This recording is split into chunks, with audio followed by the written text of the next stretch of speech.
नमस्कार, आप देख रहे हैं द मुकेश राजपूत शो। और आज हमारे शो में जो हमारे मेहमान हैं, जो शख्सियत हैं, वो किसी तारुफ के मोहताज नहीं हैं। उनके आगमन पर बस एक हम शेर कहना चाहेंगे कि वो आए हमारी बज़्म में इतना तो सबने देखा, वो आए हमारी बज़्म में इतना तो सबने देखा, उसके बाद चिरागों में रोशनी ना रही। मेरी मुराद कुलदीप शर्मा जी से है। बहुत बहुत स्वागत है। एक लंबे अंतराल के बाद आपसे मुलाकात हो रही है। कैसे हैं आप? Thank you, it's a great pleasure meeting Rajput ji. मैं ठीक हूँ और आपने मुझे बुलाया। I am very happy about it और meeting you after a very long time. बिल्कुल। और हम, आप यकीन मानिए, जितने आप खुश हैं उससे कई गुना ज़्यादा हम खुश हैं, क्योंकि आज जो बात होगी बेबाकी के साथ होगी। बहुत कुछ आपके बारे में हम जानेंगे, फिर प्रदेश की राजनीति की बात करेंगे। शुरुआत यहाँ से करते हैं कि अभी जो मौसम चल रहा है, ये मौसम कैसा है? देखिए, राजनीति में एक टर्म इस्तेमाल की थी लालू यादव जी ने जी। कुछ लोगों के बारे में कि ये मौसम वैज्ञानिक है। वैसा मौसम वैज्ञानिक तो मैं नहीं हूँ। हाँ। बदलाव की बयार चल रही है, आंधी नहीं आई है। हाँ राजनीति के अपने ट्विस्ट्स और टर्न्स रहते हैं जी। कुछ सामयिक घटनाएं हो जाती हैं, और क्योंकि वक्त किसी का इंतजार नहीं किया करता और वक्त को बदलने में देर नहीं लगती है, तो अभी से मैं कह सकता हूं कि we are in for a big change, we are heading towards a change. And आप देख रहे हैं बहुत लोग बदल भी रहे हैं, इधर से उधर, उधर से इधर।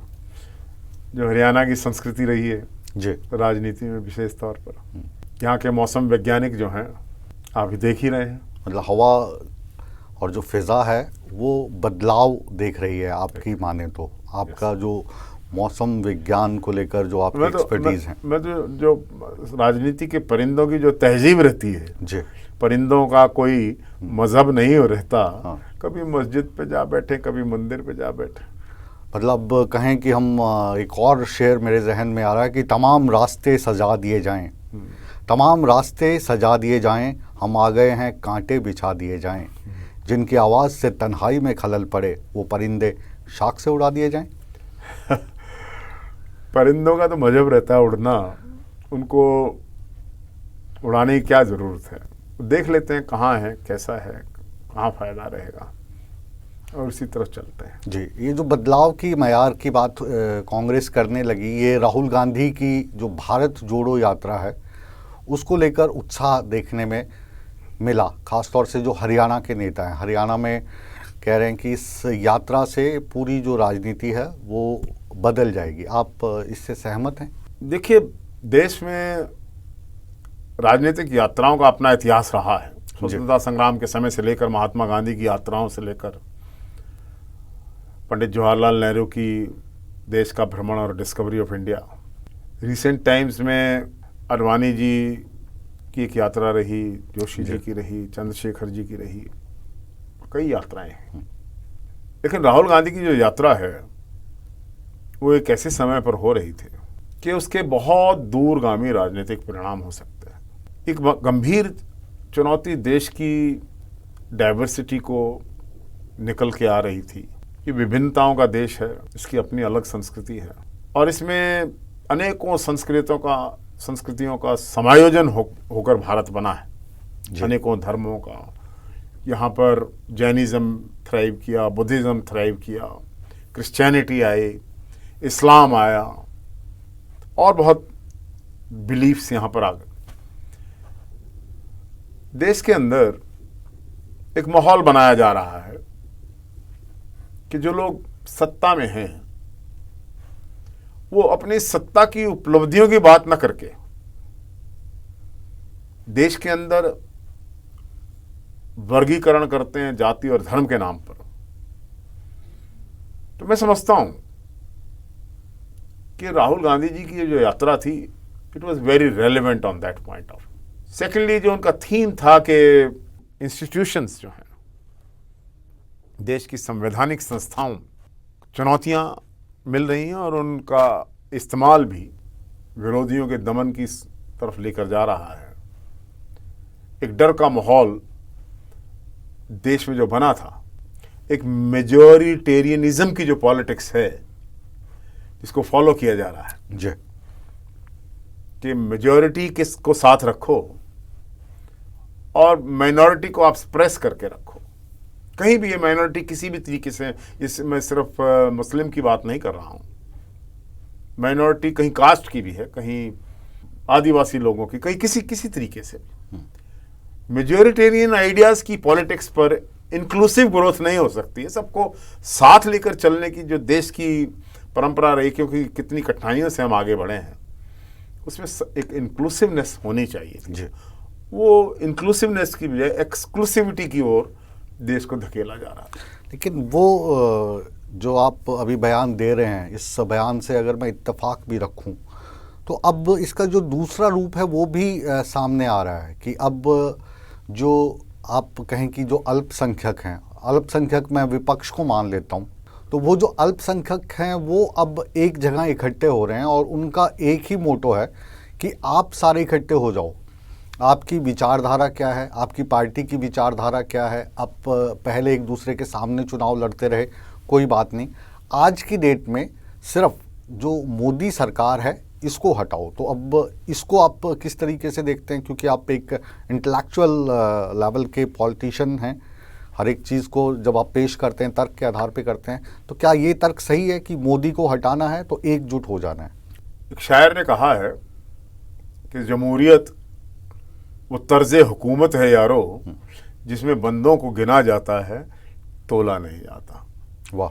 देखिए, देश के अंदर परिस्थितियां ऐसी हैं कि एक अजीब सा पॉलिटिकल पैटर्न उभर के आ रहा है। जी, आप देख रहे हैं कि भारतीय जनता पार्टी की 2019 की विशाल जीत कुछ खास क्षेत्रों की 90% सीट पर जीतने से हुई।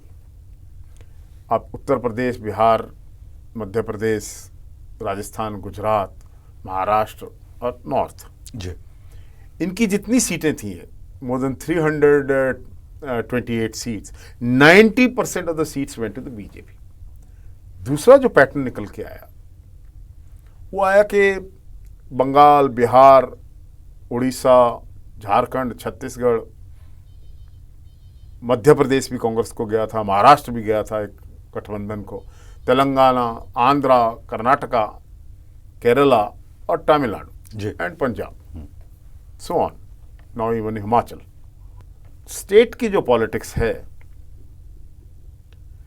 उसमें लोगों के सोचने का नजरिया कुछ और है, और राष्ट्रीय स्तर की जो राजनीति है उसकी सोचने का नजरिया कहीं और। तो जो ये लोग इकट्ठा होने की बात कर रहे हैं, इस संख्या के खेल की ओर तो बढ़ रहे हैं, लेकिन जो इस कंट्री का एक सेंट्रल आइडिया ऑफ पॉलिटिक्स है, नेशनलिज्म का, राष्ट्रीय स्तर का, सिर्फ ये मोदी जी को चुनौती देनी है, बीजेपी को चुनौती देनी है, मैं इस सेंट्रल आइडिया से बिल्कुल एग्री नहीं करता हूं। जी, मैं कह रहा हूं, आप मुद्दों की बात करके एक ऐसा प्लेटफॉर्म लेके आइए कि देश की जनता को इस बात पर विश्वास हो कि आप ऑल्टरनेटिव गवर्नेंस देने में सक्षम हैं।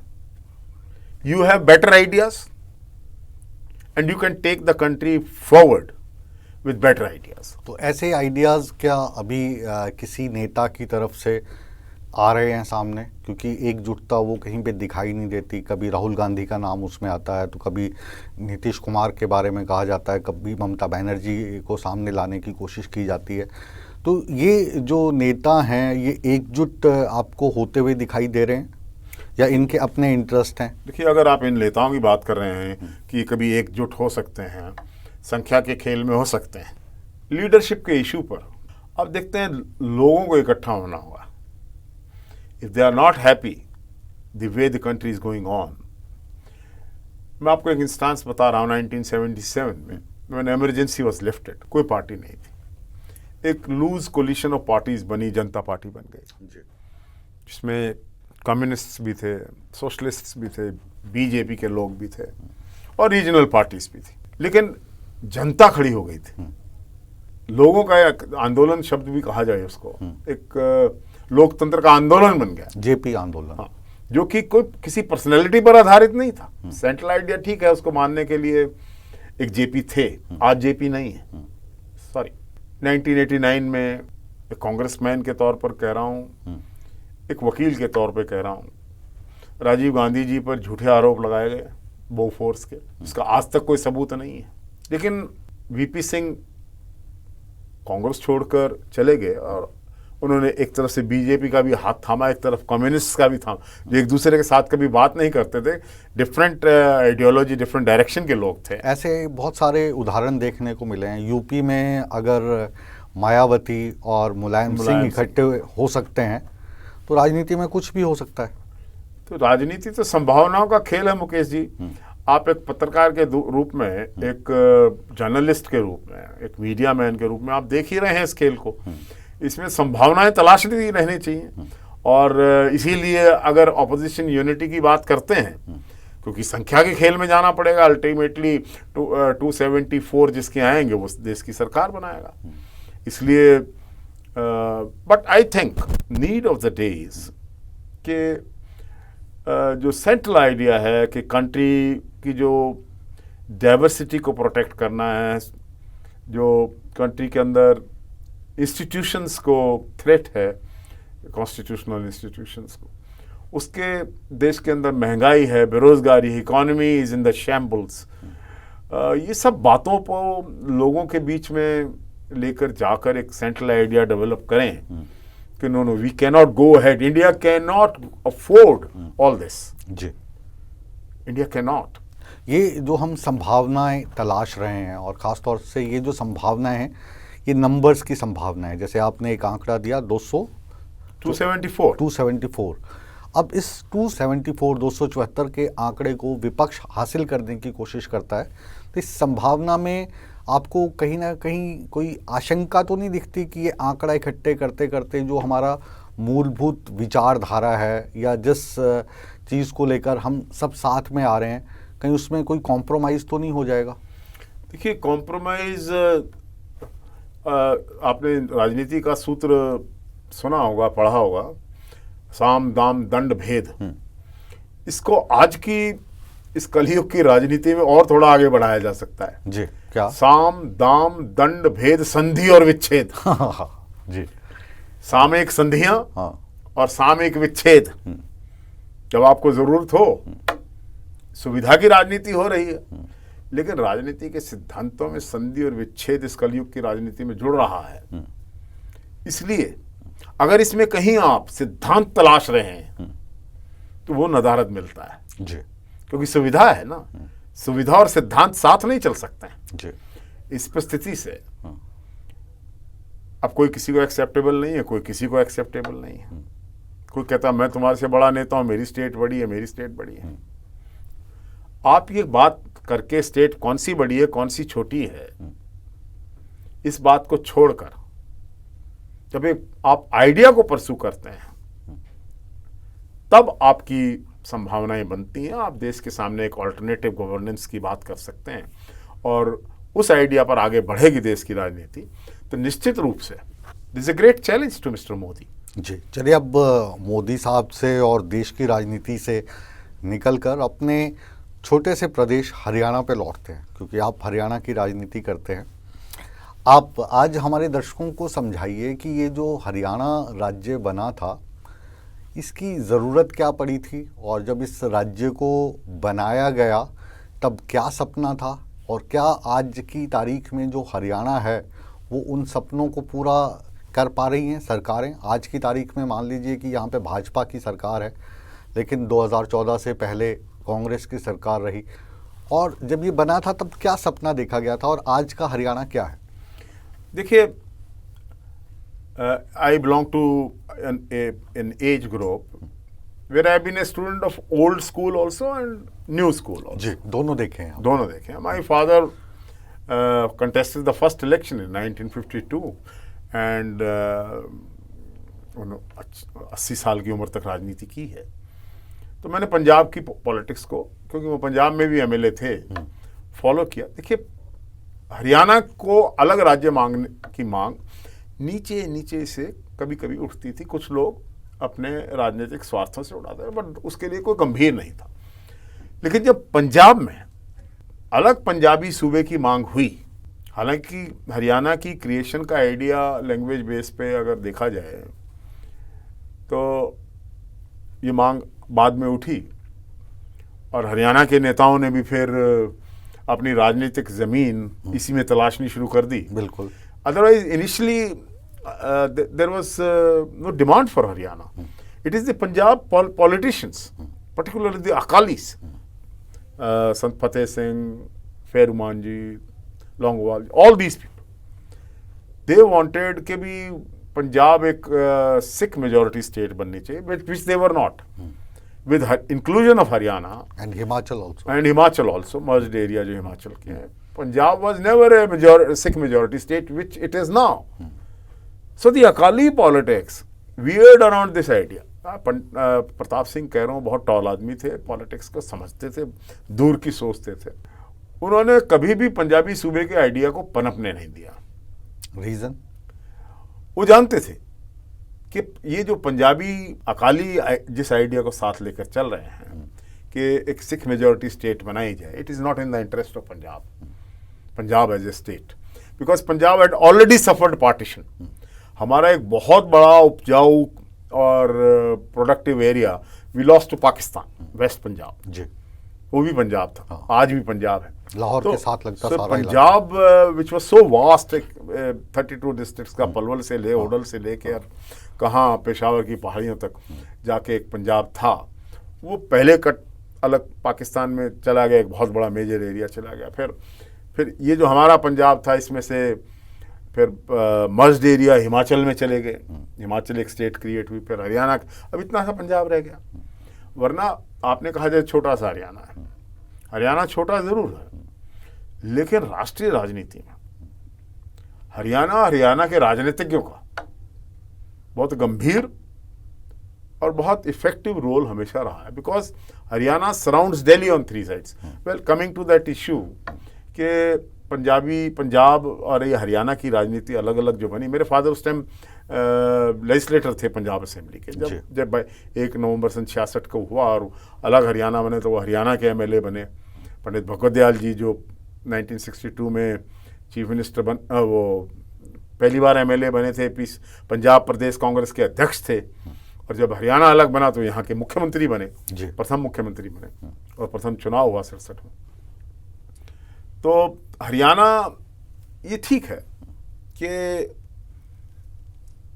जब पंजाब एक कॉम्पोजिट स्टेट थी तो हरियाणा के पॉलिटिशियंस ने जिस बात को उठाया वो ये था कि in the portions of development, जो डेवलपमेंट के हिस्से हैं वो उस अनुपात में नहीं है जिस अनुपात में होने चाहिए फॉर हरियाणा के लिए।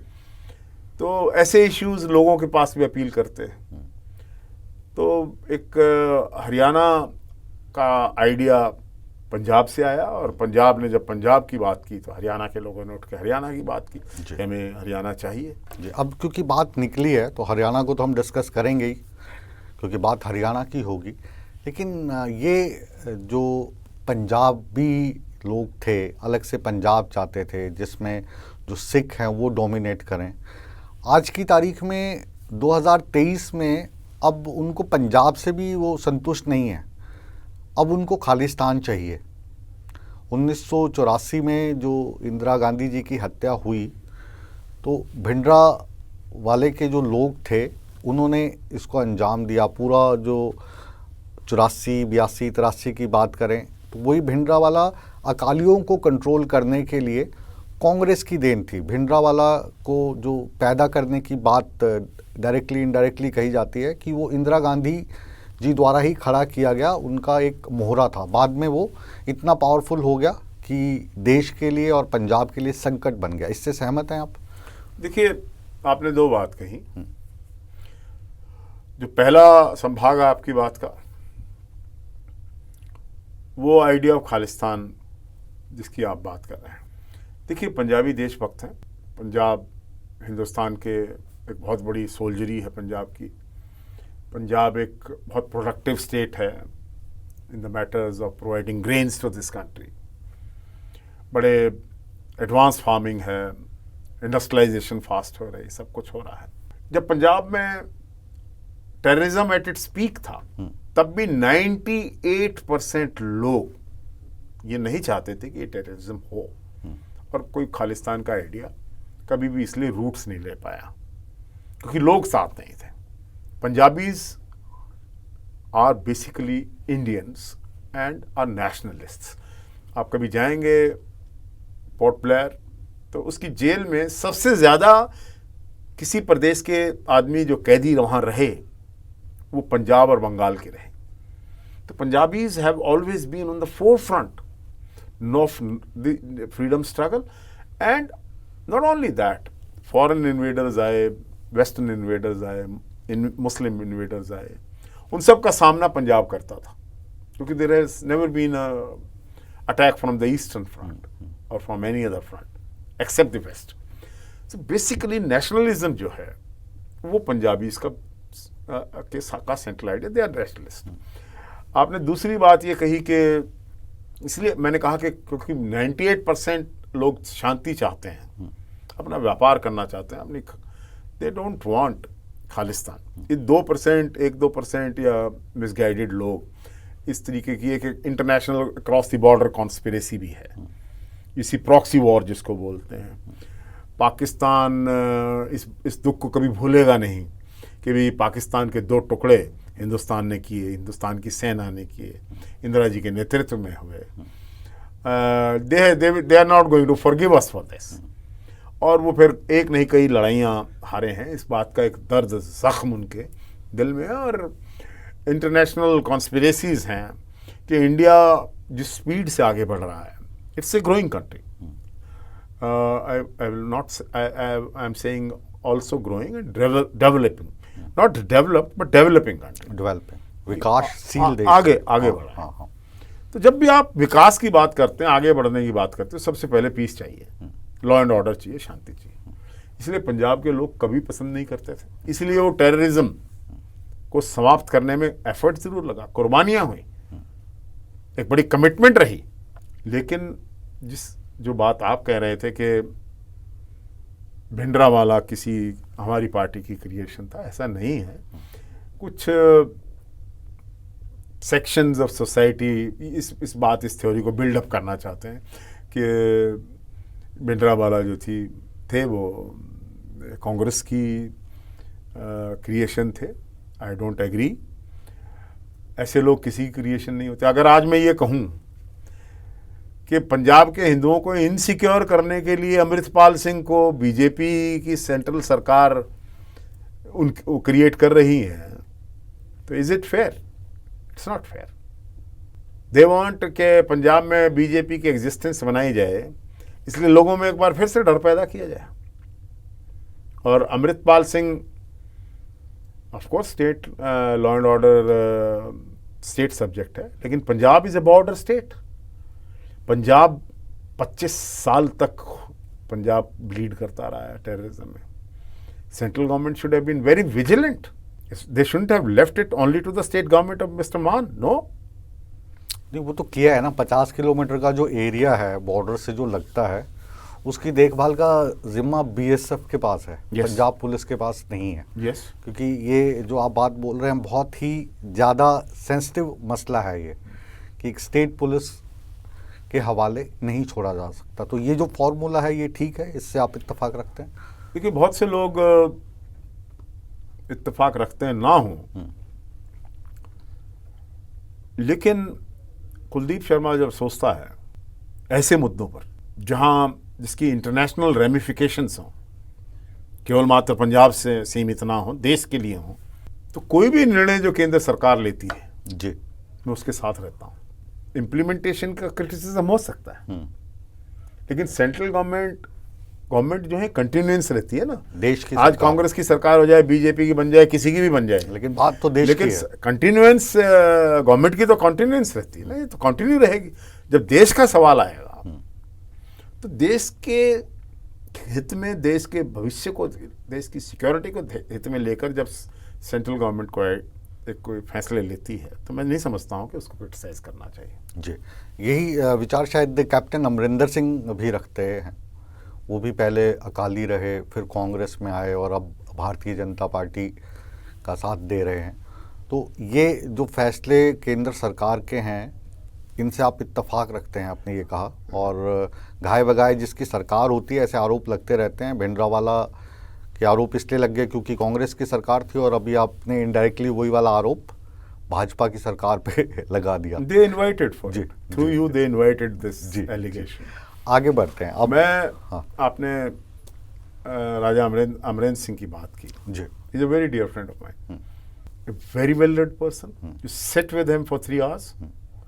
एक भी अल्ट्रा या वाइल्ड शब्द उनके शब्द निकले। मुझे कई बार मौका मिला है। Very well read person. देखिए, for reasons best known to politics of that day, we lost him to other party. As an individual I have deepest regard for him. He was something good for Punjab. वो क्या बैठे बैठे ये शेर कह रहे होंगे कि एक सब्र है उसके सिवा कुछ पास नहीं है, एक सब्र है उसके सिवा कुछ पास नहीं है, बर्बाद तमन्नाओं का एहसास नहीं है, कमज़र्फ नहीं हूँ कि जो मांग के पी लूँ, और ये भी नहीं है कि मुझे प्यास नहीं है। जैसा उनके साथ बिहेव रहा कांग्रेस का। Amarinder Singh ji, I don't know, for reasons best known to my leadership, I mean whatever decision they take, I am with it. लेकिन जो हो गया सो हो गया। अमरिंदर सिंह जी अब उम्र के उस पड़ाव पर हैं जहाँ वो संघर्ष की तरफ शायद नहीं बढ़ पाएंगे। He is in his 80s and that's the age. Of course, I won't advise him to. It's his own personal decision. But at that age, you really can't go ahead with the struggle. नहीं, वो अमरिंदर सिंह जी की खासियत ही यही रही है कि वो चाहे सीएम रहे हों, सत्ता में रहे हों, विपक्ष में रहे हों, वो हमेशा बेपरवाह रहे। देखिए, उनको बहुत लोग मिलते थे, मेरी प्रेजेंस में मैंने देखा उनको मिलते हुए जी। लोग उनको महाराजा साहब कहते थे, सीएम साहब कहते ही नहीं थे। तो जिस आदमी को 1000 बार रोज महाराजा साहब कहने को सुन मिल जाए जी, हाँ, तो ये थोड़ी है, उनका अपना लाइफस्टाइल रहा है, उनका अपना सोचने का नज़रिया रहा है। बेपरवाह नहीं थे वो बड़े डीप रूटेड आदमी थे मतलब हैं अभी। एज ए चीफ मिनिस्टर मैंने कहा, he had a very fair idea of governance. एक चीज की जो कमी मैंने उनमें देखी, वैसे अपने दोस्तों की कमियां नहीं देखनी चाहिए, लुक एट द गुडनेस। हाँ, लेकिन जो असली दोस्त वो होता है जो कमियां देखे भी और बताए भी। तो क्योंकि जो कमियां ना देखने वाले होते हैं ना सर, उनको तो चापलूस बोलते हैं, वो कभी आपके दोस्त नहीं हो सकते। और पॉलिटिशियंस की आदत है कि चापलूसों को ज़्यादा नज़दीक रखते हैं। और जब मैंने उनका इंटरव्यू किया था, मैंने उनको ये बिल्कुल जैसे आमने सामने हम बैठे हैं, मैंने उनको कहा था, मैं क्या कैप्टन अमरिंदर सिंह की छवि ऐसी बन गई है कि जो चापलूसों की कोठरी है वो आपको घेरे रहती है, और वो जो 5-7 लोग हैं चापलूस, वो आपको बाहर ही नहीं आने देते उस गुमा से जिससे आप बोल रहे थे कि 1000 आदमी अगर महाराजा साहब बोलें तो फिर वैसी ज़मीन पे कहाँ रहता है इंसान। नहीं, he was a grounded person. बहुत बढ़िया आदमी मैं उनको कहूँगा, एज ए पर्सन रहे हैं। पॉलिटिक्स तो बिल्कुल इत्तेफाक रखते हैं हम आपसे। पॉलिटिक्स तो ऊपर नीचे होती रहती है, किसी की भी कभी भी। I have seen people rising from the grave, and a politician is like a bird phoenix, he can rise from its his ashes. लेकिन आपने जो अमरिंदर सिंह के बारे में एक बात कही, उसको मैं कहीं एक शब्द में अगर मुझे कहो कि कहें तो he lost the connect, and connect is very important. Connect with whom? किसके साथ? He lost the connect. थोड़ा सा विस्तार से बताओ। मैं आपके और अमरिंदर सिंह जी के जितना इंटेलेक्चुअल नहीं हूँ, तो एक वर्ड में समझ नहीं पाऊंगा। I'm not an intellectual. I look at things, और कनेक्ट जैसे आपने ही कहा है, कई तरीके से आपको अपने पब्लिक रिप्रेजेंटेटिव्स हैं, आई एम नॉट एडवाइजिंग इन दो,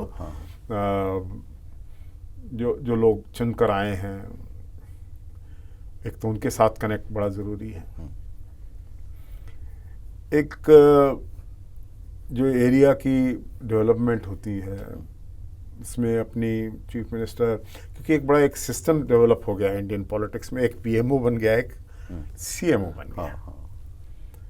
prime minister office has all the powers, it overrides everything else. The freedom to take decisions is not with the ministers, every file must be routed through prime minister. And same, this is not और same in CMO. Same in CMO. Chief minister office के में देखिए, मेरे father revenue minister थे हरियाणा के जी। Revenue minister जो उस time Punjab के रूल्स थे वो हरियाणा में अप्लाई होते थे। Haryana was a new state. नायब तहसीलदार की ट्रांसफर कमिश्नर से कभी ऊपर लेवल पे नहीं जाती थी। ये डिसबर्समेंट ऑफ पावर जरूर रहना चाहिए। अब नायब तहसीलदार की पोस्टिंग एक मिनिस्टर करवा रहे हैं और वो फाइल पर फाइनली मिनिस्टर से भी नहीं, वो सीएमओ में जा रही है। एक एसडीओ की पोस्टिंग जा रही है, बीडीओ की पोस्टिंग जा रही है। सभी राज्यों में यही हाल है। सभी राज्यों में है। तो मैं समझता हूँ कि आप डिसबर्समेंट ऑफ पावर अगर नहीं कर पा रहे हैं तो आप जो गवर्नेंस में कमी आ रही है, क्योंकि आप अपना लोड बढ़ा रहे हैं। आप इतना बड़ा सिरदर्द, आपने एक आदमी को मिनिस्टर बनाया, trust him. Why don't you trust him? Decentralisation of power. Decentralisation जब भी, हालांकि पॉलिटिकल आइडिया चाणक्य की बात करेंगे तो वो कहेंगे नहीं, शेयर करने की चीज ही नहीं है पावर। नो नो, पर इतना बोझ एक इंसान उठा भी, हाँ, मतलब अगर ये ऑफिसर्स की क्लास 3 ऑफिसर्स की फाइल अगर सीएमओ में जा रही है तो फिर वो सब कुछ ठीक ठाक नहीं है। फिर मैं समझ रहा हूँ इतना बोझ। अब एक चीफ मिनिस्टर के ऑफिस में कई तो प्रिंसिपल सेक्रेटरी, कई एडिशनल प्रिंसिपल सेक्रेटरी, एक special principal secretary. Why do you need so many secretaries? जी, जब आपके पास चुने हुए प्रतिनिधि हैं जिनको आपने मिनिस्टर बनाया और उनके नीचे एक पूरी हायरार्की है। 2014 पे हम आते हैं। 2014 पर जो कांग्रेस की सरकार हटी, मोदी सरकार बनी, तो उस वक्त जो कांग्रेस के बड़े बड़े नेता हैं, चाहे वो पंजाब के रहे हों या हरियाणा के रहे हों, उनके साथ मिलने का, उनको इंटरव्यूज़ करने का मौका मिला। बहुत सारे तो बड़े बड़े नेता आपके ऐसे थे कांग्रेस के जो चुनाव की टिकट ही नहीं लेना चाहते थे कि हम चुनाव ही नहीं लड़ेंगे। तो ऐसी नेगेटिविटी खुद ही पार्टी में आ गई, खुद ही आपकी सरकार में आ गई और एक आपने सजा हुआ रास्ता मोदी सरकार को दिया। इससे सहमत हैं आप? देखिए, 2011 के बाद कुछ ऐसी घटनाएं हुई कि करप्शन एक मुद्दा बन के निकला और वो करप्शन कहा कि कांग्रेस की गवर्नमेंट में करप्शन है। उसमें चाहे वो कोल स्कैंडल के रूप में, चाहे कॉमनवेल्थ के, चाहे 2G spectrum and so on. Vinod Rai ji को हाईलाइट किया गया, अभी ये तो बहुत ईमानदार कैग हैं और इन्होंने तो बहुत कमियां निकाल दी। तो कंट्री में एक माहौल जनरेट हुआ, एक सोसाइटी निकल के आई इंडिया अगेंस्ट करप्शन, जिसकी प्रोडक्ट हैं केजरीवाल जी। केजरीवाल जी तो काफ़ी ईमानदार नेता हैं। देखिए, until unless I have something solid with me to prove otherwise, I won't say. I will और वो तो ये ईमानदार नहीं है, आपने तो गलत कम आंक दिया, कट्टर ईमानदार है। एकमात्र ऐसे मुख्यमंत्री हैं वो देश के जो किसी भी फाइल पे साइन नहीं करते हैं, कोई अपने पास उन्होंने मंत्रालय नहीं रखा है। वो तो देश की सेवा के लिए अवतरित हुए हैं, पैदा नहीं हुए हैं, अवतार के रूप में आए हैं। सहमत नहीं आप हमारी इस बात से? Again, Kejriwal is a personality, A product of movement. He said I will never do politics in my life, I am struggling. मैं संघर्ष इसलिए कर रहा हूँ कि देश में शुचिता है, भ्रष्टाचार के खिलाफ लड़ाई लड़ रहा हूँ, मुझे कोई गद्दी नहीं चाहिए। मैं कभी चीफ मिनिस्टर, प्राइम मिनिस्टर, कोई किसी प्रकार का मिनिस्टर बनना ही नहीं चाहता हूँ। Was he honest with that idea? पता नहीं लोगों ने फॉर्म्ड अ पार्टी। लोगों ने फिर उनको दबाव डाला ना कि आपकी जरूरत है, आप नहीं हैं तो देश कैसे बचेगा। You can fool some people sometimes, but not all the people all the time. जिस दिन उन्होंने इंडिया अगेंस्ट करप्शन लेकर वो चले थे और उन्होंने ये कहा था कि मैं कभी राजनीति नहीं करूँगा, मुझे पता था ये राजनीति कर रहे हैं। अच्छा, आपको कैसे ये मतलब आभास हुआ? I've been a very deep student of politics. ऑब्जर्वेंटली। पर उन्होंने तो जो अपने साथ थे बड़े बड़े लोग जो थोड़ा सी मोह माया रखते थे पैसे टके की या पावर की, सबको अलग करते चले गए। देखिए किरण बेदी को हटा दिया, प्रशांत जी कहाँ हैं आज की डेट में, योगेंद्र यादव जी कहाँ चले गए, कवि हृदय कवि अपने जी चले गए, हाँ, तो बहुत लोग चले गए। तो ईमानदारी से राजनीति देखिए जो आदमी कर रहे हैं वो, एक आदमी दो जो मिनिस्टर हैं उनके आजकल जेल में हैं, अब पता नहीं क्यों जेल में हैं, वो समझ नहीं आ रहा वो भी बात। देखिए जब एक आदमी की पॉलिटिक्स होती है, वन मैन पॉलिटिक्स, तो कोई भी आदमी जिसमें सेल्फ रिस्पेक्ट रहती है, जो आपके साथ देख रहा है, आपको जिसको आप ये सोचते हैं कि भी अब इसका सहयोग अनिवार्य नहीं है, जरूरत ही नहीं रहती है, आगे बढ़ जाता है आदमी, सेल्फ सफिशिएंट हो गया। यहाँ से तब ये परिस्थितियाँ बनती हैं, लोग छोड़ के जाते हैं। आप उससे पहले तो सबकी बात सुन रहे हैं, आप सबसे कनेक्ट रख रहे हैं, लेकिन आपने जब आपका मुख्यमंत्री बनने का टारगेट अचीव कर लिया तो आप इतने सेंट्रलाइज हो गए कि अपनी एड, आप सब कुछ अपना। आपको पता है इस देश में chief ministers and including the prime minister कितना पैसा अपनी नीतियों पे या अपने ऊपर खर्च करते हैं अपने आप को एडवर्टाइज करने के लिए। जी, ब्रांड।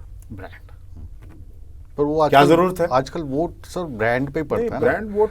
अब दिल्ली में जो वोट पड़ रहा है वो पड़ रहा है केजरीवाल के ब्रांड पर, देश में जो वोट पड़ रहा है वो पड़ रहा है मोदी ब्रांड पर, फिर क्यों ना उस पर पैसा खर्च करें? देखिए ऐसा है कि कर रहे हैं, कर सकते हैं, it's allowed and that's why they doing it.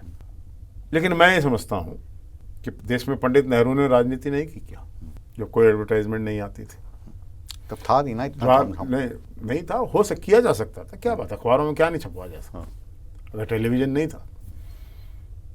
Lal Bahadur Shastri छोटे नेता थे, कितने बड़े नेता, देश आज भी उनको मेरी नज़रों में तो अमर है। उनकी ईमानदारी के लिए याद किया जाता है, ईमानदारी और उनकी कमिटमेंट जो कंट्री के प्रति थी, जिस तरीके जो सादगी थी उनकी इज्जत थी देश में, उनको किसी एडवर्टाइजमेंट की जरूरत नहीं थी, उनको 20 बार दिन में कपड़े नहीं बदलते थे, उनको महंगे फ्रेम के चश्मे पहनने की आदत ही नहीं थी, फिर भी लाल बहादुर शास्त्री की इतनी इज्जत है इस देश में। पर आजकल जो टाइम है वो ग्रूमिंग का टाइम है, वो शो ऑफ करने का टाइम है। सीधे साधे इंसान को तो दुनिया आजकल समझती कुछ नहीं है। ठीक है, मटेरियलिज्म समय समय पर हावी रहता है, और इस डिजिटल एज में जो पॉलिटिकल कनेक्ट है उसको क्रिएट करने के लिए सोशल मीडिया का सहारा, एडवर्टाइजमेंट और ये सब कुछ लोगों में जाते नहीं हैं, इस तरीके से एक कनेक्ट बनाया जाता है और कोशिश की जाती है जी। लेकिन जी, रहीम ने कहा है बड़े बड़ाई न करें, बड़े न बोले बोल, रहीमन हीरा कब कहे कि लाख टका मेरा मोल। क्या बात है। पॉलिटिकल आदमी को ये रियलाइजेशन ही नहीं है कि लोग ये कहें कि तुम लाख के हो। ऐसी परिस्थिति क्यों पैदा नहीं की जाती है? ऐसी परिस्थिति क्यों पैदा की जाती है? जैसे फॉर एग्जांपल प्राइम मिनिस्टर ने पार्लियामेंट में स्पीच दिया कि 9 करोड़ गैस के कनेक्शन उन्होंने दिए हैं उज्ज्वला योजना के। ठीक है, दिए हैं, मानते हैं, लेकिन देश में 62 करोड़ गैस के कनेक्शन है, 53 करोड़ किसने दिए? और वो 53 करोड़ कनेक्शन किस भाव पर जाते थे? और ये 9 करोड़ और 53 मिला के 62 करोड़ कनेक्शन 1200 के नजदीक पहुंच गए हैं।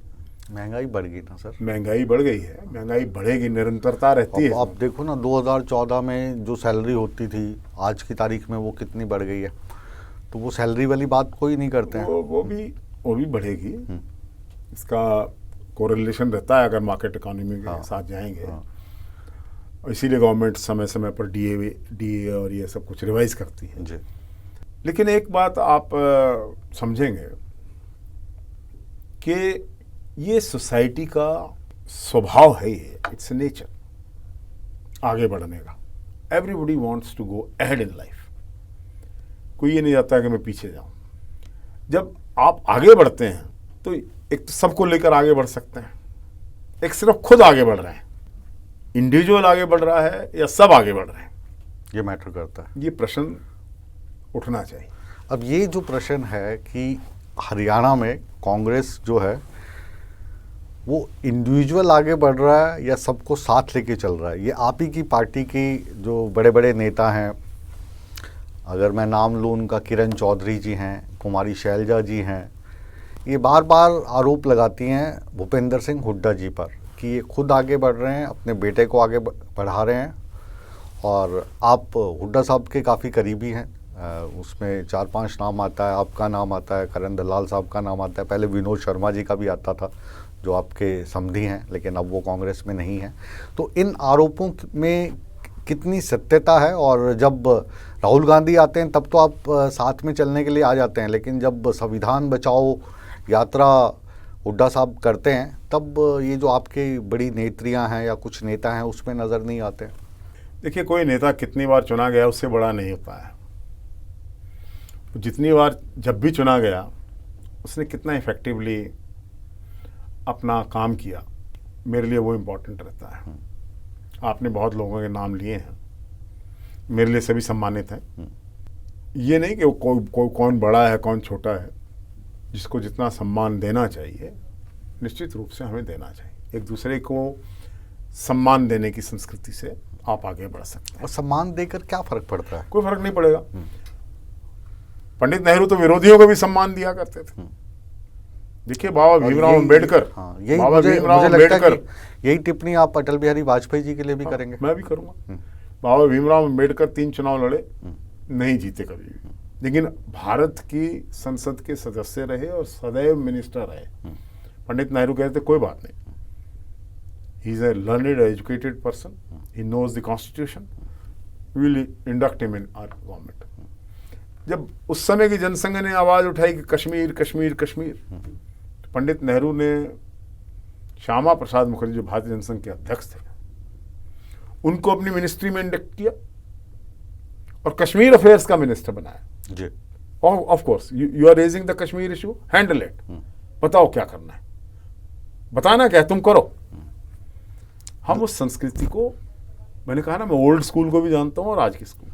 आज की जो पॉलिटिकल इंटॉलरेंस है ना, आपकी फिलॉसफी ये है कि जो क्लास का सबसे शरारती बच्चा हो उसी को मॉनिटर बना दो। वैसे ऐसा क्योंकि मैं 5th से लेकर और 10th तक मॉनिटर था। विधानसभा में भी इसीलिए आपको स्पीकर बनाया गया था।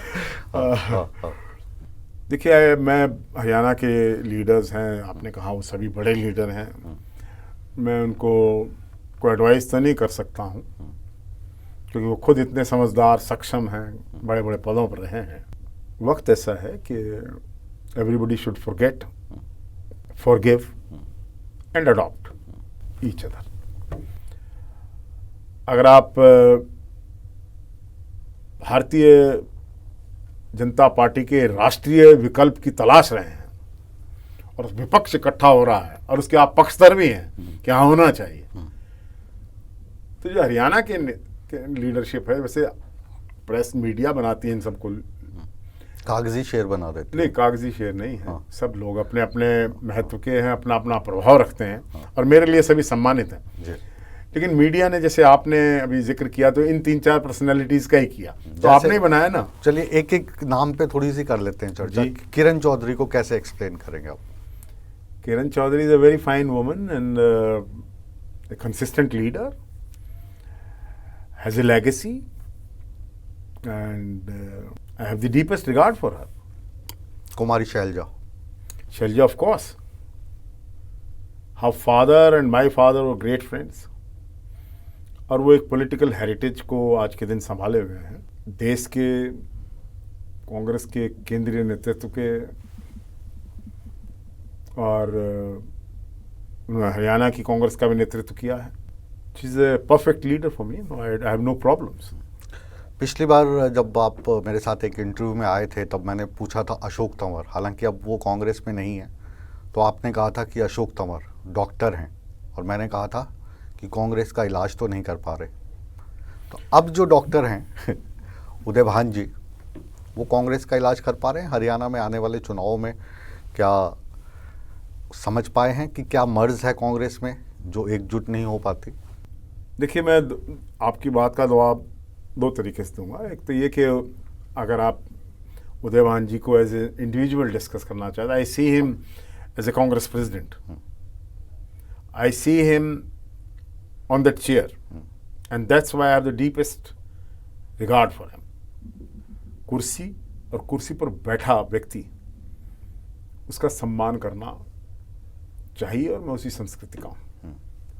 उदयभान जी वेदर बीटन है, 4 बार एमएलए रहे हैं, और कोशिश ये रहनी चाहिए कि कांग्रेस का हरियाणा में एक स्वरूप निकल कर आए। एक स्वरूप तो है ही, लेकिन एक स्वरूप मतलब इकट्ठा, ऑल हेड्स टुगेदर, ये ताकि आप क्या जो मीडिया है, अखबार हैं, लोग हैं, वो चर्चा का क्यों उनको वक्त देते हैं इस बात का। आप अपने करें। अब राहुल जी की यात्रा हुई जिसका चर्चा आपने की, the entire Congress leadership was together, that is why it was a great success in Haryana. बहुत बड़ा टर्नआउट आया, सबने कोशिश की, हमने खुद कहा बहुत मैं समझता हूँ, मैं अपने पॉलिटिकल कैरियर में एक तो मुझे 1978 में इंदिरा जी का जब पहला हाथ के निशान पर चुनाव हुआ करनाल का, तो उसमें वो निकली थी एक दिन में 9 meetings ever in her career, उन्होंने करनाल में की थी, मेरे फादर कंटेस्ट कर रहे थे। उसमें जो लोगों का सरों का समंदर उमड़ के आया था, वो भावना मैंने अब देखी थी जब राहुल जी यात्रा में गए, और सब लोगों ने मिलकर, सारी लीडरशिप ने इकट्ठे होकर, फोटो अपॉर्चुनिटीज की बात नहीं कर रहा हूं मैं, दिल से तो काम किया, तो वो यात्रा it went towards a great success. ऐसे ही काम करना चाहिए। भूपेंद्र सिंह हुड्डा जी, पहले उदयभान जी, फिर हुड्डा साहब पे आएंगे। तो आपकी नज़रों में, क्योंकि आप बहुत सीजन्ड नेता हैं, बहुत सोच समझ के बयान देते हैं, टाइम लेते हैं, उदयभान जी कांग्रेस प्रेसिडेंट के तौर पर आपको क्या इतने सक्षम प्रेसिडेंट लगते हैं कि वो जो आपकी कांग्रेस पे बार बार बिखरी हुई कांग्रेस का आरोप लगता है, गुटबाजी का आरोप लगता है, उसको इकट्ठा करने में सक्षम है? और 2014 में, पता नहीं अक्टूबर में होगा या केंद्र के साथ मई में ही हो जाएगा, उस चुनाव तक कांग्रेस एक मंच पे आ जाएगी सारी साथ? कांग्रेस के अध्यक्ष के रूप में उदयभान जी सफल रहेंगे, ऐसी मेरी मनोकामना भी है। और हम सब लोग चाहते हैं कि जो जिनको भी पार्टी ने जैसे उदयभान जी को बनाया है हमारे प्रदेश अध्यक्ष के रूप में, उसको, उस निर्णय को स्वीकार करते हुए, उस निर्णय पर फूल चढ़ाते हुए हमें मजबूती से काम करना चाहिए। क्योंकि 10 साल हो जाएंगे, आप जिन लड़ाइयों की, जिन चर्चाओं की बात कर रहे हैं, अगर सोच विचार करके, सिर जोड़कर हम लोग बैठते, we gave a half hearted fight in 2019, तो हम 2019 में इस गवर्नमेंट को डिस्प्लेस करते हैं। लेकिन वो तो जब चुनाव बेशक लोकसभा के हुए हों या विधानसभा के हुए हों, तो कांग्रेस के जो नेता थे, जैसे सांसद का जब चुनाव हुआ तो तमाम हार गए, और उनको अपनी हार का दुख नहीं था। लेकिन उनके जो प्रतिनिधि कांग्रेस के अंदर थे कि चलो जी अशोक तंवर हार गए, बढ़िया हो गया, कुमारी शैलजा भी तो हार गई, फलाना हार गया, चलो बढ़िया हो गया, वो भी तो हार गया, तो एक दूसरे की हार से ज़्यादा खुश थे। बीजेपी जीत गई, इस चीज़ का उनको दुख नहीं था। 2019 was a great leveler, you said, as you said in so many words. In fact, personalities उसमें इशू ही नहीं थे। नो, इशू हाइपर नेशनलिज्म का था। बालाकोट और पुलवामा की घटनाओं ने, ये तो सर उन्होंने प्रमोट किया ना, बीजेपी ने। नहीं, इसके नाम पर तो वोट मांगे। तो आपने क्या किया? आपने रोका क्यों नहीं? नहीं, देखिए, जब भी वही परिस्थिति है, क्योंकि आपको उनको रोकने की बजाय बीजेपी को रोकने के अलावा जो कांग्रेस में जो होड़ मची थी वो ये थी कि कोई बात नहीं, इनके पास सत्ता आ जाए, लेकिन अपने वाले इस बंदे को नहीं जीतने देना, ये कांग्रेस में मजबूत हो जाएगा। नहीं, ये परिस्थिति नहीं थी। कोई किसी को जिताना है, हराने का मैं नहीं समझता हूँ कोई इतना सक्षम व्यक्ति है, और जो किसी को हरा और जिता रहा है। खुश तो हो रहे थे। नहीं, ये भी मैं सहमत नहीं। मैं ये कह रहा हूँ हाइपर नेशनलिज्म हावी हुआ देश की राजनीति पर। ऐसा पहले भी हुआ है। कारगिल युद्ध के समय हुआ, 1971 वॉर के बाद हुआ, कई बार ऐसा 84 में हुआ, में भी हुआ। so many times it has happened, और स्वीपिंग रिजल्ट्स आया उसमें। भारतीय जनता पार्टी की ये जो विशाल 303 सीटों की जीत है, हालांकि 2014 से कम वोट पड़े हैं, the number of votes was less in 2019, लेकिन ये जो बात है, मतलब आपके सामने मैं कहना भी नहीं चाहूँगा, लेकिन ये जो ख्याल है कि वोट कम पड़े हैं तो वो दिल बहलाने के लिए ख्याल अच्छा है गालिब, वो वाली बात है। सीट्स बढ़ी हैं और पार्टी जो है वो पहले से ज़्यादा मजबूत हुई है। मैं अक्सर दूसरी पार्टी के बारे में पूछता नहीं हूँ, जो शख्स सामने उन्हीं के बारे में बात करते हैं। अभी जो चुनाव आ रहे हैं 2024 में, इसमें आप केंद्र की जो राजनीति है उसको किस तरीके से देखते हैं, और उसके बाद हरियाणा का आप किस तरीके से देखते हैं कि अभी क्या कैनवस सेट हो रहा है? देखिए, the people of the country are looking for an alternative. ना तो देश में रोजगार है, ना देश इंडस्ट्रियली, इकोनॉमिकली आगे बढ़ रहा है, बहुत जॉब्स कम हो गई हैं, महंगाई आसमान को छू रही है। इन सब ये बहुत बड़े मुद्दे हैं इस देश के लिए। लेकिन दावा तो ये किया जा रहा है जो सत्तारूढ़ पार्टी है कि कोरोना आया, उसका इम्पैक्ट हमने देश पे नहीं होने दिया, पूरा जो विश्व है वो नीचे आ गया।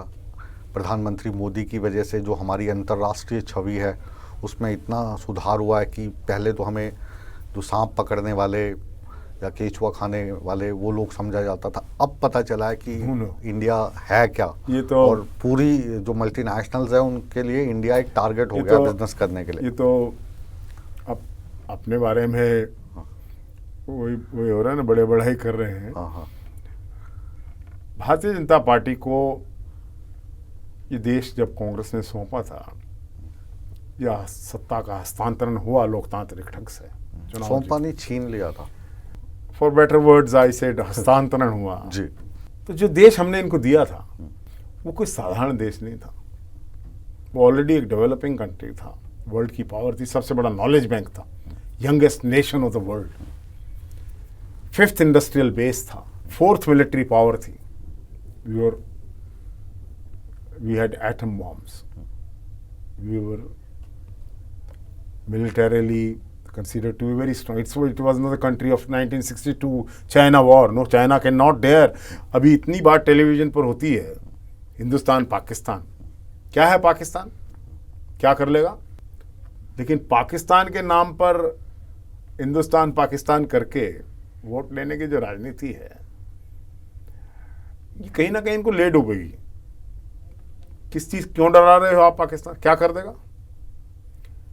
आपने पाकिस्तान के टुकड़े कर दिए, पाकिस्तान को युद्ध हरा दिए, पाकिस्तान को भगा दिया। कारगिल के युद्ध में, युद्ध तो नहीं था, it was a battle, not a war, उसमें आपने पाकिस्तान के दांत खट्टे कर दिए। हमारी मिलिट्री पावर जो है, ये we are militarily much stronger than Pakistan in the matter of numbers also, weaponry also, we are better. Economy जो इंडिया की है, हालांकि जितना बड़ा साइज है हमारी कंट्री का, we have gone ahead of China जनसंख्या में, नॉट इन इकोनॉमी। लेकिन पाकिस्तान की क्रम्बलिंग इकोनॉमी के अगेंस्ट अगर हिंदुस्तान की इकोनॉमी की बात की, अब तो सर पाकिस्तान से हमारा कंपटीशन है ही नहीं, हम तो वर्ल्ड लेवल पे जाना जाता है। टेलीविजन का चैनल देखा जाए, खोल कर देखो, हिंदुस्तान पाकिस्तान, उनके पास कंटेंट नहीं होगा। हमारे पास तो कुलदीप शर्मा जैसे बड़े नेता आते हैं, कंटेंट होता है, हम नहीं करते। You are right, you are right. This channel may not be doing it, I am not accusing के हर चैनल कर रहा है, लेकिन जो इस तरीके का प्रचार दिखाया जाता है टेलीविजन के माध्यम से, क्योंकि मैं लोगों से मिलता हूं तो कहते हैं टेलीविजन में आया है या अखबार में छपा है। ये वाली चीज़ सर 2014 के बाद शुरू हुई, ऐसा नहीं मानते। हमारे तो जब बचपन से लेके अभी तक जो सिखाया गया है या दिखाया गया है, और शायद पाकिस्तान के पॉलिटिशियन भी यही करते होंगे कि हम एक दूसरे के जाति दुश्मन हैं, जबकि जैसे हम विदेश जाते हैं तो लगता पाकिस्तानी जो है वो सबसे क्लोज फ्रेंड है हमारे। मैं खुद पाकिस्तान गया हूँ as a leader of the delegation, and I found them to be very friendly, very affectionate. There's no difference between our cultures, our eating habits, the way what we hear and what we talk, everything is almost the same. हाँ, Dubai के airport पे आप बैठे होंगे तो ये पता लगाना मुश्किल होगा कि आप हिंदुस्तान से हैं या पाकिस्तान से। ये तो कहीं भी, इंग्लैंड में अगर 6000 रेस्टोरेंट हैं, उनको 6 के 6,000 का नाम इंडियन रेस्टोरेंट है, लेकिन उसका 60% इसे पाकिस्तानी चला रहे हैं और नाम लिखेंगे इंडियन रेस्टोरेंट। और उन पाकिस्तानी वाले रेस्टोरेंट में या जो इंडियन चला रहे हैं एम्प्लॉइज जो होंगे आधे पाकिस्तान के होंगे, आधे हिंदुस्तान के होंगे। हमारा जो है, तो सेकंड जो मैं कह रहा था, economically we are much stronger than them, technically we are much stronger than them. अगर आप इंफ्रास्ट्रक्चर की बात करें, we are far ahead of them, बहुत आगे हैं। हमारा हेल्थ का इंफ्रास्ट्रक्चर बहुत आगे बढ़ा, कम से कम 20 साल आगे उनसे। हाँ, तो पाकिस्तान से मुकाबला दिखा के चाइना कभी हिम्मत नहीं करेगा हिंदुस्तान की सरहदों पर आने की। We have better tanks, better guns and better soldiers. लेकिन अभी तो आरोप लगाते रहते हैं कि चाइना आगे आगे आगे आगे। यही तो हाइपर नेशनलिज्म बिल्ड करने के लिए, कंट्री में नेशनलिज्म बिल्ड करने के लिए, जिससे आपको वोट मिले हैं। तो ये तो कांग्रेस वाले लगाते हैं आरोप। नहीं, कांग्रेस वाले तो ये कह रहे हैं कि जो हमारी भूमि है उसके कुछ हिस्से पर चाइना आके बैठ गया है। और ये बात करना, मैं तो समझता हूं कि इस पर डिस्कशन होना चाहिए, लेकिन इस पर डिस्कशन को कहीं और मोड़ के ले जाया जाता है और डिस्कशन कभी इस पर संभव ही नहीं हुआ है। जैसे अभी पार्लियामेंट के अंदर कोई काम नहीं हुआ, ओनली 13% काम हुआ। क्यों? इस बार तो रूलिंग पार्टी जो है भारतीय जनता पार्टी, वो हाउस को नहीं चलने दे रही थी। पहली बार देश के लोकतांत्रिक संसदीय इतिहास में पहली बार हुआ है कि ऑपोजिशन तो कर ही रही थी प्रोटेस्ट पर ज्वाइंट पार्लियामेंट्री कमेटी, लेकिन इस बार बीजेपी जो रूलिंग पार्टी है वो राहुल गांधी जी से माफी मांगने के लिए हाउस के अंदर नारे लगा रही थी और हाउस को चलने नहीं दे रही थी। लेकिन उसमें इस बार जो रहा, क्योंकि हर एक पार्टी का अपना अपना रुख है, कुछ ऐसी बातें बोल दी गई जो कहीं सुनी थी, जबकि आप पार्लियामेंट में या विधानसभा में जब किसी चीज़ को पेश करते हैं, क्योंकि आप स्पीकर रहे हैं, तो वो वाली बातें सारी तथ्यों पे आधारित रहनी चाहिए। उसका आधार ये नहीं रह सकता कि सूर्य समाचार पे मैंने देखा वो ये कह रहे थे या फलाने अखबार में मैंने पढ़ा तो उन्होंने ये लिखा था। इस आधार पे आप आरोप नहीं लगा सकते, चाहे आप विधानसभा में हो या संसद में हो। इस बात से सहमत हैं आप? क्योंकि आप इस चीज़ को बहुत अच्छे से जानते हो कि जो न्यूज़पेपर्स में जो बातें छपती हैं वो कई बार वास्तविकता से दूर होती हैं और बायस्ड भी होती हैं और ज़मीनी सच्चाई उसकी कुछ और होती है। और इसलिए किसी न्यूज़पेपर में रिपोर्ट को कोट करना और किस तरह कोट करना, there should be a method in which you should do it. तो ये इसकी कहीं ना कहीं कमी रहती है। आप अब एक वाइल्ड एलिगेशन को लेकर पार्लियामेंट में अखबार को कोट कर रहे हैं, लहरा रहे हैं, वो नहीं है, वो नहीं होना चाहिए। आपने अखबार में पढ़ा, at your own level investigated what is the correct aspect of it, then go to the parliament and table it there. इस तरह अखबार के, ठीक है, ये दुनिया का लोकतंत्र ऐसे ही मैच्योर हुआ है। मैं I have been to 28 parliaments of the world और उनके पार्लियामेंट्री हिस्ट्री को मैंने वहाँ जाकर देखा। तो ऐसे ही लड़ झगड़ के आस्ता आस्ता आस्ता सेम्बलेंस की ओर वो आगे बढ़े हैं। India is a 75 years old democracy, England is 800 years old। उनकी पार्लियामेंट में कैसे कैसे इंसिडेंट्स हुए, कैसे किन चीज़ों को मुद्दा बनाया गया, वो सारी बातों से निकल के आज वो यहाँ पहुँचे। लेकिन we need the same level of maturity in our parliament. लेकिन हो क्या गया, why it's going bad? As a speaker I studied it, I interacted with doctor Sudarshan and so many people. जो फर्स्ट पार्लियामेंट 1952 की थी, उसमें एक एक बिल पर 3-3 बार दिन डिस्कशन होते थे।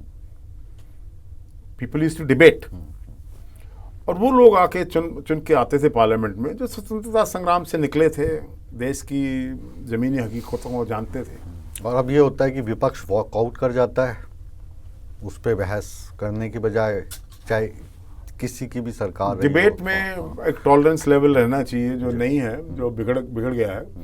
मैं स्पीकर के तौर पे देखता था, मेरा ही मानना है जब आपके पास मुद्दा नहीं है तो आप व्यक्तिगत हो जाते हैं। आप फिर नाम से राजनीति करते हैं, मुद्दा नहीं करते हैं। मुद्दा विहीन जब होंगे तो आप मोदी को डिस्कस करेंगे, राहुल जी को करेंगे, और जब आप मुद्दा होगा तो पर्सनैलिटीज नहीं, it is the issue. What is the issue? आज की पार्लियामेंट में 18 बिल 3 घंटे में पास हो जाते हैं without any discussion, nobody is prepared. तो वो जो श्रेय है वो सत्तारूढ़ पार्टी के साथ साथ जिन लोगों को हमने विपक्ष के तौर पे चुन के भेजा है, दोनों को ही जाता है, क्योंकि विपक्ष भी वहां पे खड़े रहने के लिए तैयार नहीं है। Hurrying through our bills and this should not be so, specially जब आप ऐसा कानून लेके आते हैं जिसके सोशल एस्पेक्ट्स और इम्पैक्ट्स देखने होते हैं, उसका फ्यूचर में क्या इम्पैक्ट पड़ सकता है, भविष्यात्मक सोच के साथ हमें ये काम करना चाहिए। लेकिन एक क्या हो गया है, what is the raw material to this democracy? Raw material democracy का है इंडिविजुअल वोटर जी। मैं स्पष्टता से कहना चाहूँगा, किसी से नहीं घबराता हूँ, कि हमारे देश के राजनीतिक व्यक्ति ने इस स्तर पर इस राजनीति को ले आए हैं कि राजनीति जो हमारा इंडिविजुअल वोटर है उसकी कंसिडरेशन में कहीं कुछ और चीज़ें फिट हो गई हैं। जैसे वो कहेंगे कि तुम्हें ये दे दिया जाएगा, वो दे दिया जाएगा, पैसा बांट रहे हैं, स्वार्थ, दारू बांट रहे हैं, खाने को खिला रहे हैं, ऐसा कुछ कर उसकी तो जब इस रॉ मटेरियल से डेमोक्रेसी की तरफ बढ़ रहे हो आप, तो जो एंड प्रोडक्ट है एक मेंबर ऑफ पार्लियामेंट है, एक मेंबर ऑफ लेजिस्लेटिव असेंबली, वो कैसा बनेगा? कैसा बनेगा? इसीलिए ये एक बड़ा सीरियस इश्यू है कि 69A कैटेगरी के ऑफेंसेस के जिनके खिलाफ एलिगेशंस हैं, ऐसे लोग हमारे पार्लियामेंट में हमारे लिए वो कानून बना रहे हैं, कानून बनाने का हिस्सा बने हुए हैं, जिन्होंने कानून को न जाने कितनी बार तोड़ा है। तो ये एक बड़ी गंभीर परिस्थिति से देश का लोकतंत्र गुजर रहा है।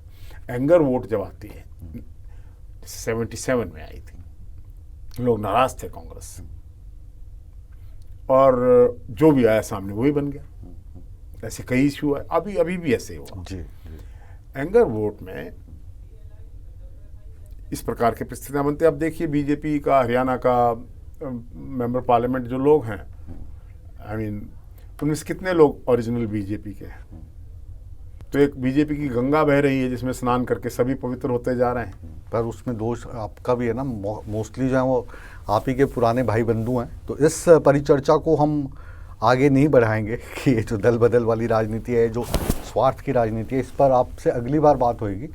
आज जो आपने हमें समय दिया और अपना जो एक्सपीरियंस रहा उसको हमारे साथ साझा किया, बेबाकी से हर एक सवाल का जवाब दिया, चाहे वो आपके फेवर में था नहीं था, तो तहे दिल से हम आपका शुक्रिया अदा करते हैं। और बहुत बहुत शुभकामनाएं आपको आपके राजनीतिक करियर के लिए, और आगे भी आप जनता की आवाज़ उठाते रहें और इसी तरीके से बेबाकी से बोलते रहें।